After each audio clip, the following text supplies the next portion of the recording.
Hello दोस्तों, कैसे हैं आप लोग। सरकारी तैयारी में आपका स्वागत है। हम लोग देख रहे हैं भारतीय न्याय संहिता 2023 और आज का हमारा टॉपिक है अनलॉफुल असेंबली, जो कि भारतीय न्याय संहिता 2023 का सेक्शन 189 इसको डील करता है, जिसमें टोटल 9 सब क्लॉज है। कितना सब क्लॉज है? 9।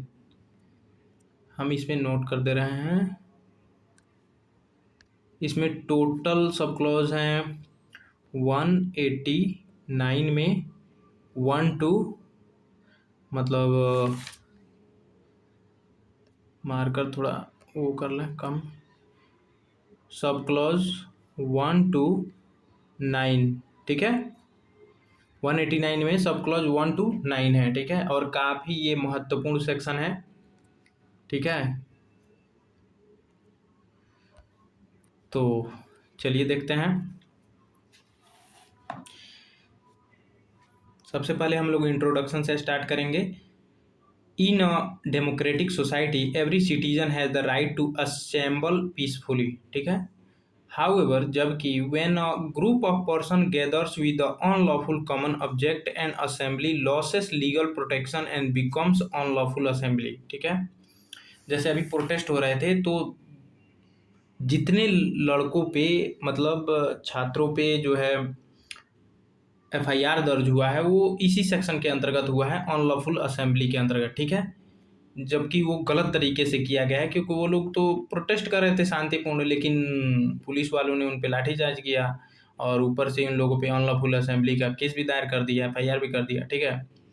जबकि हमारा क्या है, सभी डेमोक्रेटिक जितने भी डेमोक्रेटिक कंट्री हैं उसमें के सिटीजन के पास, चाहे इंडिया हो, अमेरिका हो या ऑस्ट्रेलिया हो या जो भी हो, वहाँ पे every citizen has the right to assemble peacefully, ठीक है। असेंबल होने का जो है राइट है उन लोगों के पास, ठीक है। The law prohibit such assemblies because, किसको? जो अनलॉफुल असेंबली है उसको प्रोहिबिट करता है unlawful assembly, because they threaten public piece, public order and public safety. इसलिए इसको अनलॉफुल असेंबली बोला जाता है, क्योंकि वो थ्रेटन करता है, मतलब हार्मफुल होता है पब्लिक पीस, पब्लिक ऑर्डर और पब्लिक सेफ्टी के लिए, ठीक है। लोकतांत्रिक व्यवस्था में प्रत्येक नागरिक को शांतिपूर्ण ढंग से एकत्र होने का अधिकार है, लेकिन जब कुछ लोग अवैध उद्देश्य से अनलॉफुल कॉमन ऑब्जेक्ट से एकत्र होते हैं तथा वह समूह अवैध जमाव बन जाता है, ऐसे जमाव पर कानून रोक लगाता है, क्योंकि इससे लोक व्यवस्था, शांति और सुरक्षा को खतरा उत्पन्न होता है। मीनिंग क्या है अनलॉफुल असेंबली का? तो an unlawful assembly is a assembly of 5 or more person having any of the unlawful common object specified by law, ठीक है।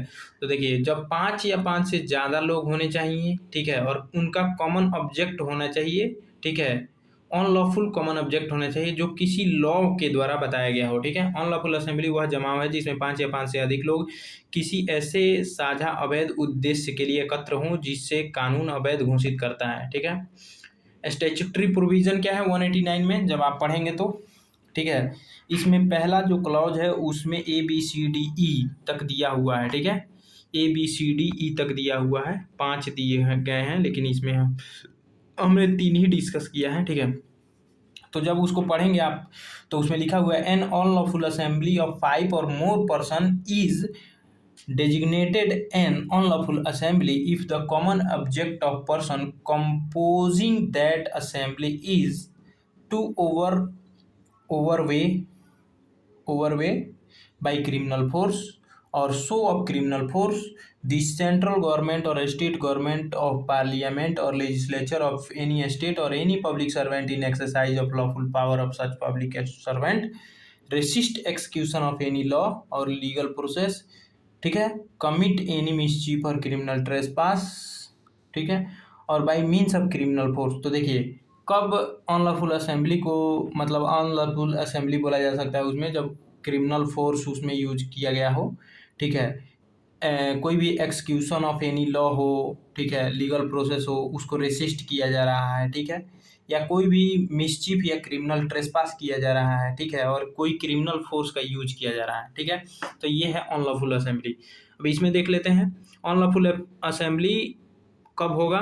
To constitute an unlawful assembly, तो उसमें क्या होना चाहिए, ये इंग्रेडिएंट्स हैं जो कि याद होने चाहिए आप लोगों को, कि 5 या 5 से ज़्यादा लोग होने चाहिए, उसमें कॉमन ऑब्जेक्ट होना चाहिए, और that common object must be prohibited by law, और वो कॉमन ऑब्जेक्ट लॉ द्वारा प्रोहिबिट किया गया होना चाहिए, मतलब कि वो प्रतिबंधित होना चाहिए। तो देख लीजिए, जब भी अनलॉफुल असेंबली आएगा तो इन तीनों लाइन को मेंशन कीजिएगा कि 5 या 5 से ज़्यादा लोग होने जरूरी हैं। देयर मस्ट, मस्ट माने होने चाहिए।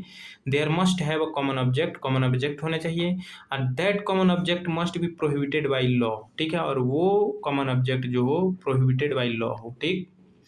यहाँ पे हिंदी आप लोग देख सकते हैं। हम आगे बढ़ते हैं। इसेंशियल इंग्रेडिएंट्स, तो वही है इसेंशियल इंग्रेडिएंट्स जो ऊपर हम लोगों ने लिखा है। तो सबसे आसान तरीका है, कोई भी चीज़ को अगर मान लीजिए आपको नहीं आता है, उसका डिफिनीशन सिर्फ आपको पता है, तो सबसे पहले डिफिनीशन लिखिए, डिफिनीशन में से कुछ छाँट छाँट के लिखिए, और उसके बाद से उसका इसेंशियल इंग्रेडिएंट्स लिख दीजिए, ठीक है। उसी में से जो छाँट छाँट के लिखे हैं फिर से उसको टॉपिक वाइज फिर से अलग से मेंशन कर दीजिए। असेंबली ऑफ 5 और more person, existence of common object, common object must B unlawful, ठीक है। मेंबरशिप ऑफ असेंबली होना चाहिए। Fact and circumstances determine liability, ठीक है, और उसमें का फैक्ट और सर्कमस्टांसेस क्या करें, डिटरमाइन करें लाइबिलिटी को, ठीक है। फ़ैन हमने ऑन कर लिया है, थोड़ा सा साउंड में दिक्कत हो सकता है, ठीक है, तो एडजस्ट कर लीजिएगा दोस्तों। अभी बंद कर देंगे हम 1 मिनट में। हिंदी आप लोग देख सकते हैं। अब चलिए जान लेते हैं कॉमन ऑब्जेक्ट क्या होता है, ठीक है। कॉमन ऑब्जेक्ट क्या होता है, तो एन असेंबली में become unlawful if its common object is for to commit an offence. Common object किस लिए होना चाहिए, कोई ऑफेंस कमिट करने के लिए, to resist execution of law, execution of law को रेसिस्ट करने के लिए। और दोस्तों यही जो है उसमें सब क्लॉज जो 1 है 189 का सब क्लॉज 1 है, सब क्लॉज 1 का ये ABCD है, ये ए है, ये बी है, ये सी है, ये डी है नीचे वाला, ठीक है। तो याद रखिएगा इसमें 4 ही हैं, ABCD नहीं 5 हैं, ई तक है, ठीक है। तो चलिए, to commit an offence, offence commit होना चाहिए, ठीक है। एक्सक्यूशन ऑफ लॉ को अगर कोई रेसिस्ट कर रहा है, ठीक है। यूज क्रिमिनल फोर्स और अनलॉफुल पर्पस, ठीक है, क्रिमिनल फोर्स यूज कर रहा है। ऑब्टेन प्रॉपर्टी और राइट्स बाय क्रिमिनल फोर्स और इंटिमिडेशन, ठीक है। क्रिमिनल फोर्स और इंटिमिडेशन से कोई प्रॉपर्टी ऑब्टेन की जा रही है, मतलब हासिल की जा रही है, ठीक है। बल या धमकी से संपत्ति या अधिकार प्राप्त करना, ठीक है। अब चलिए इलस्ट्रेशन देख लेते हैं। 6 person assembles with a common object of forcibly entering another person's house and demanding property. If legal requirements are fulfilled, the assembly may be treated as unlawful assembly, ठीक है। 6 लोग किसी कॉमन ऑब्जेक्ट से किसी घर में घुसते हैं और प्रॉपर्टी का डिमांड करते हैं, ठीक है। अगर सभी लीगल रिक्वायरमेंट्स जो 189 में दिया गया वो फुलफिल होता है तो इसे अनलॉफुल असेंबली माना जा सकता है, ठीक है। यहाँ पे देख सकते हैं 6 व्यक्ति किसी घर में जबरन प्रवेश करके संपत्ति के नुकसान पहुंचाने के उद्देश्य से एकत्र होते हैं। यदि कानून की आवश्यक शर्तें पूरी हो तो अवैध जमाव माना जा सकता है, मतलब अनलॉफुल असेंबली माना जा सकता है। कुछ और एग्जाम्पल हैं। 5 person armed with sticks gather to assault a rival group, this may amount to an unlawful assembly if the common object is unlawful. 5 व्यक्ति लाठी लेकर किसी दूसरे समूह पर हमला करने के उद्देश्य से इकट्ठा होते हैं। यदि उनका उद्देश्य अवैध है तो यह अवैध जमाव हो सकता है, ठीक है। आगे बढ़ते हैं। अगला example, a peaceful public meeting conduct with a lawful permission and without any unlawful object is not a unlawful assembly. कानूनी अनुमति के साथ शांतिपूर्ण सभा जिसमें कोई अवैध उद्देश्य न हो अवैध जमाव नहीं है, ठीक है। Definition difference between common intention और कॉमन ऑब्जेक्ट। कॉमन इंटेंशन और कॉमन ऑब्जेक्ट के बीच क्या डिफरेंस है, ठीक है। देखिए कुछ केस लॉ भी हैं जिसमें जो है बोला गया था, डिफरेंस बताया गया था कॉमन इंटेंशन और कॉमन ऑब्जेक्ट में। तो कौन सा केस था हम देख के बताते हैं, 1 मिनट। सब तो याद नहीं रह सकता ना मेरे मित्र। केस लॉ, लेकिन 3 के 5 में है सेक्शन के, हालांकि सेक्शन मिल नहीं पा रहा कि किस में हम लिखे हैं। 1 मिनट और देख के बता रहा है भाई। BNS के सेक्शन 3 के 5 जो कॉमन इंटेंशन का बात करता है, ठीक है। तो हम लोग देखने वाले हैं कॉमन इंटेंशन और कॉमन ऑब्जेक्ट, किस में डिफरेंस बताया गया था, कौन सा ऐसा कॉमन इंटेंशन और कॉमन ऑब्जेक्ट।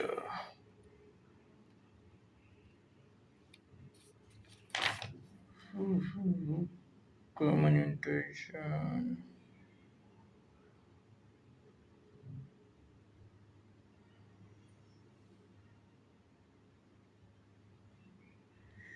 कॉमन ऑब्जेक्ट वाला तो केस मिल नहीं, हाँ common object, Nanak Chand versus state of Punjab, ठीक है। इसमें डिफरेंस बताया था कॉमन इंटेंशन और कॉमन ऑब्जेक्ट में, ठीक है। Nanak Chand versus state of Punjab याद रखिएगा, Nanak Chand versus state of Punjab में, यहाँ लिख दे क्या, लिख ही देते हैं।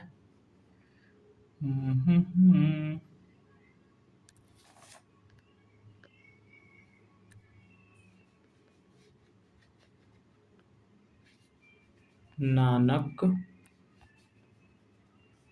चंद वर्सेस स्टेट ऑफ पंजाब, ठीक है। Nanak Chand versus state of Punjab में कॉमन इंटेंशन और कॉमन ऑब्जेक्ट में डिफरेंस बताया गया था, याद रखिएगा। चलिए अब आगे बढ़ते हैं। तो इसमें डिफरेंस क्या है, तो common intention requires a shared intention and participation, ठीक है। इसमें शेयर इंटेंशन और पार्टिसिपेशन होना जरूरी है। कॉमन ऑब्जेक्ट में require a common object for assembly, ठीक है ना, इसमें कॉमन ऑब्जेक्ट का होना जरूरी है, ठीक है। यूजुअली रिप्लाइज, देखिए इसमें कॉमन ऑब्जेक्ट होना जरूरी है, लेकिन इसमें कॉमन मतलब इंटेंशन इसमें शेयर होना चाहिए, ठीक है, कॉमन इंटेंशन। अब कॉमन इंटेंशन वाले में usually apply to smaller group acting together, इसमें 5 लोगों की ज़रूरत नहीं होती है, लेकिन कॉमन ऑब्जेक्ट में अप्लाइज टू असेंबली ऑफ 5 और मोर पर्सन, ठीक है, 5 या 5 से ज़्यादा लोगों का होना जरूरी है। ये 3 के 5 BNS में दिया गया है कॉमन इंटेंशन, और कॉमन ऑब्जेक्ट 189 BNS में दिया गया है, ठीक है। यहाँ पे हिंदी आप लोग देख सकते हैं। आ जाइए इम्पोर्टेंट कुछ केसेस देख लेते हैं। बलादीन versus state of Uttar Pradesh में सुप्रीम कोर्ट ने कहा था कि presence in an assembly is not always sufficient, liability depends on the facts including membership and common object, ठीक है। उच्चतम न्यायालय ने कहा कि केवल किसी जमा में उपस्थित होना हमेशा पर्याप्त नहीं है, उत्तरदायित्व मामले के तथ्यों, सदस्यता और साझा उद्देश्य पर निर्भर करता है। अब Lalji versus state of Uttar Pradesh 1989 के केस में सुप्रीम कोर्ट ने क्या बोला कि कॉमन ऑब्जेक्ट में डेवलप ऑन अ स्पॉट, ठीक है, and not always be result of a long prior plan, ठीक है। उच्चतम न्यायालय ने कहा कि कॉमन ऑब्जेक्ट कई बार घटना के समय भी विकसित हो सकता है, यह आवश्यक नहीं कि वह बहुत पहले से तय हो, ठीक है।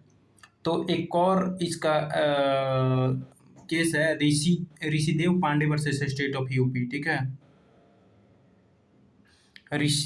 ऋषिदेव, ठीक है, याद रखिएगा, ऋषिदेव पांडे। ये कौन सा है case, Lalji versus state of Uttar Pradesh 1989। एक Rishidev Pandey versus state of Uttar Pradesh है, उसमें सबसे पहले बोला गया था कि कॉमन इंटेंशन जो है डेवलप हो सकता है ऑन द स्पॉट, ठीक है। इसमें अच्छा, इसमें कॉमन ऑब्जेक्ट बोला गया था, सॉरी इसमें कॉमन ऑब्जेक्ट बोला गया था, याद रखिएगा, इसमें कॉमन ऑब्जेक्ट, लेकिन कॉमन इंटेंशन किस में बोला गया था, Rishidev Pandey versus state of, देखिए लिख देते हैं, Rishidev Pandey versus state of UP. इसमें बोला गया था कॉमन इंटेंशन में डेवलप ऑन स्पॉट, ठीक है ना। इसमें क्या बोला गया था,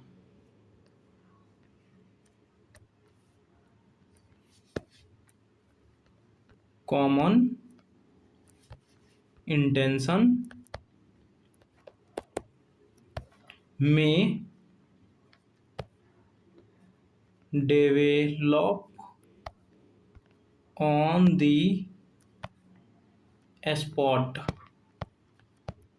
मतलब वहीं तत्काल जहां ये मतलब कोई भी क्राइम हो रहा है वहां पे भी डेवलप हो सकता है। जैसे मान लीजिए 4 लोग दीवार तोड़ रहे थे, मैं भी चोर था, रात में मैं भी भ्रमण कर रहा था, देखा क्या है दीवार तोड़ा जा रहा है, हम भी उसमें शामिल हो गए, ठीक है। तो कॉमन इंटेंशन स्पॉट पे भी डेवलप हो सकता है, इसमें बोला गया था। तो देखिए ऑब्जेक्ट और इंटेंशन दोनों में अंतर है और दोनों अलग अलग जगह पे बोला गया था। कॉमन ऑब्जेक्ट में डेवलप ऑन स्पॉट वो बोला गया था Lalji versus state of Uttar Pradesh में, ठीक है। Lalji versus state of Uttar Pradesh में बोला गया था कि कॉमन ऑब्जेक्ट में डेवलप ऑन स्पॉट, ठीक है।